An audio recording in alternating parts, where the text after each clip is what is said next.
That's the kind of a bad. It's drugs. It's killing my country. I knew that border there with. Then he named the country. What is a border there? We're killing 40,000 people.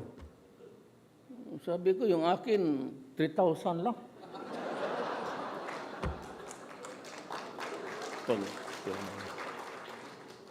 Ba't marami ng ingay? Gusto na ko idemanda. At ito namang mga pasunod-sunod para kunwari, makinig daw ako sa pagpunta dito sa Davao, ihulog ko yan dyan sa hagdanan.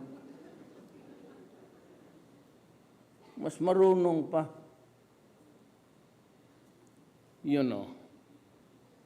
Ang kalaban lang nila doon sa Colombia, ang farmers.